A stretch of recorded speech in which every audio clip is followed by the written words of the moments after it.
سننے والے سے محترم ناظرین و سامعین، السلام علیکم ورحمۃ اللہ تعالی وبرکاتہ۔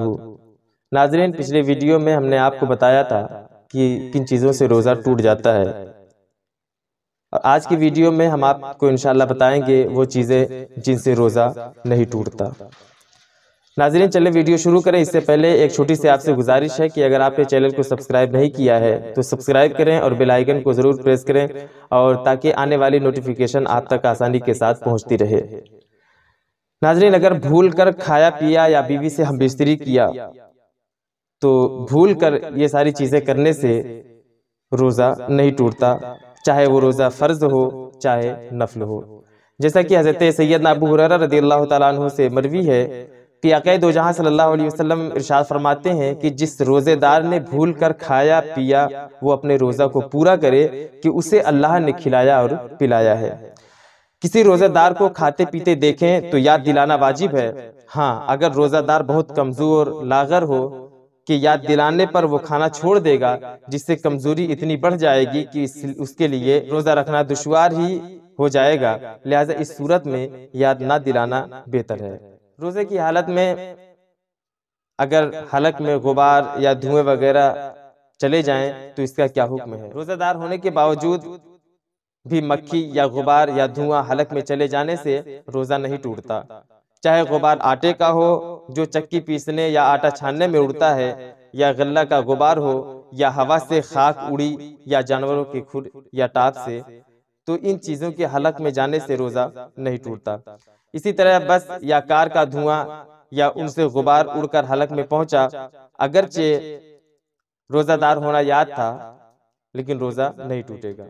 اسی طریقے سے اگر اگربتی جل رہی ہو، اس کا دھواں حلق میں جائے تو اس کا کیا حکم ہے؟ تو اس کے بارے میں کہتے ہیں کہ اگر اگربتی سلگ رہی ہے اور اس کا دھواں ناک میں گیا تو روزہ نہیں ٹوٹے گا۔ ہاں، اگر لوبان یا اگربتی سلگ رہی ہو اور روزہ دار ہونے کے باوجود منہ قریب لے جا کر اس کا دھواں ناک سے کھینچا تو روزہ ٹوٹ جائے گا۔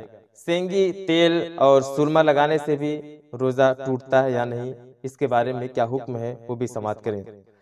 سینگی لگوائی، روزے دار نے سینگی لگوائی یا تیل یا سرما لگایا تو روزہ نہ ٹوٹا، اگرچہ تیل یا سرما کا مزہ حلق میں محسوس ہوتا ہو، بلکہ تھوک میں سرما کا رنگ بھی دکھائی دیتا ہو، جب بھی روزہ نہیں ٹوٹتا۔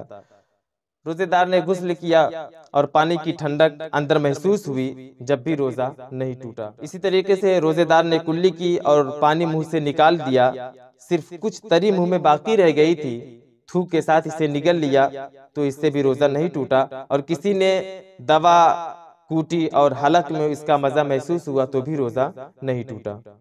کان میں پانی ڈالنے یا کوئی ایسی معمولی چیز اندر جانے سے روزے کا کیا حکم ہے؟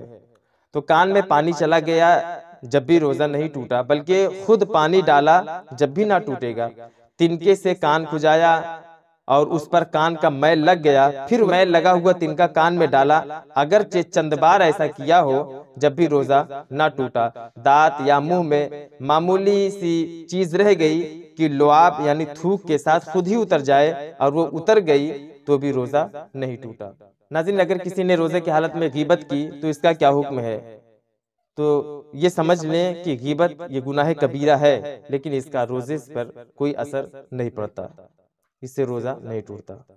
اسی طریقے سے اگر کوئی ایسا شخص روزے دار جس پر غسل فرض ہو اور اسی حالت جنب میں اس نے صبح کی، بلکہ اگرچہ سارے دن بے غسل رہا ہو، تو اس کے لیے حکم یہ ہے کہ اس کا روزہ نہ ٹوٹا، مگر اتنی دیر تک قصدن یعنی جان بوجھ کر غسل نہ کرنا کہ نماز قضا ہو جائے گناہ اور حرام ہے۔ حدیث شریف میں فرمایا گیا، جس گھر میں جنوب ہو اس میں رحمت کے فرشتے نہیں آتے۔ اسی طریقے سے تل یا تل کے برابر کوئی ایسی چیز منہ میں ڈالا اور چبایا، اور چبانے کے بعد تھوک کے ساتھ اسے نگل گیا تو اس کے بارے میں کیا حکم ہے؟ تو اس کے بارے میں حکم یہ ہے کہ اگر وہ تل تھوک کے ساتھ نگلا اور حلق سے اتر گئی تو روزہ نہ ٹوٹا، مگر جب کہ اس کا مزہ حلق میں محسوس ہوتا ہو تو روزہ ٹوٹ جائے گا۔ یعنی اگر اسے محسوس ہوا کہ تل کا مزہ اس کے حلق میں محسوس ہوا تو روزہ ٹوٹ جائے گا، ورنہ نہیں۔ اسی طریقے سے تھوک یا بلغم منہ میں آیا پھر اسے نگل گئے تو روزہ نہ گیا۔ اسی طرح سے ناک میں رینٹ جمع ہو گئی، اگر سانس کے ذریعے کھینچا اور اسے نگل گیا پھر بھی روزہ نہیں ٹوٹے گا۔